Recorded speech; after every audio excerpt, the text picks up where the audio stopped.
আসসালামু আলাইকুম। পানির অবস্থা কিন্তু খুবই খারাপ। পানি কিন্তু দিন দিন বাড়তেছে, রুটের প্রায় অর্ধেক। এটা ভালো করে বাঁধ না দিলে কিন্তু পানি কিন্তু এই পাশে ঢুকে পড়বে, যা ধারণা। এখানে কিন্তু ভালো করে বাঁধ দিতে হবে। বাজে এটা আনারা তো পানি তো আসতো মনে হলে ভালো করে বাঁধ, যারা আছো ভালো করে বাঁধ, বস্তা ফেলো শর্টকাট তাই দি বাকি আছো। পানি কিন্তু দিন দিন বাড়ের।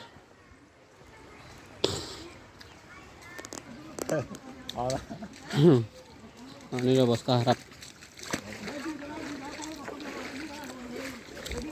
এইভাবে বাঁধ দিতে হবে। এইভাবে বাঁধ দিলে পানি ঢোকার সম্ভাবনা কম, কিন্তু ওদিকে বাঁধ দিছে, কিন্তু এটা বস্তা নিয়ে বাঁধতে হবে।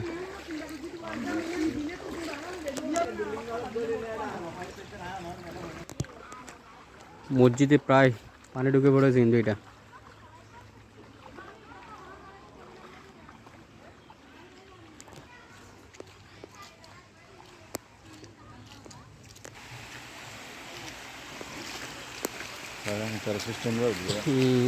সুন্দর দিচ্ছে।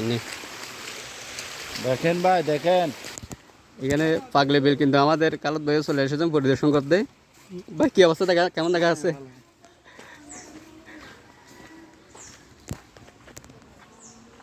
বাড়িতে কিন্তু প্রায় অর্ধেক। আপনারা কিন্তু সতর্ক অবস্থায় থাকেন। স্থান পরিবর্তন করলে সবচেয়ে ভালো। পানি বাড়তেছে। পানি কিন্তু বাড়তেছে। তো প্লাবিত এলাকায় আমার একটা নির্দেশ বা আমার একটা উপদেশ, মান বা না মানেন, আপনারা এরকম প্লাবিত হলে অবশ্যই এরকম যদি আশঙ্কা দেখা যায়, আপনারা স্থান পরিবর্তন করার চেষ্টা করবেন। অবশ্যই দূরে কোথাও বা আত্মীয় স্বজনের বাসায় ওঠার চেষ্টা করবেন, আপনার জিনিস নিরাপদে রেখে। এই দেখেন একটা বাড়ির কী অবস্থা দেখুন। এখানে কিন্তু কোনো ধরনের মানুষ নেই, প্রায় উঠে গেছে। এই দেখেন প্রায় বাড়ির অর্ধেক হয়ে গেছে। মনে হয় এই বাসা, প্রয়োজনীয় কাগজপত্র সব কিছু আপনার নিয়ে আপনার স্থান পরিবর্তন করলে সবচেয়ে ভালো।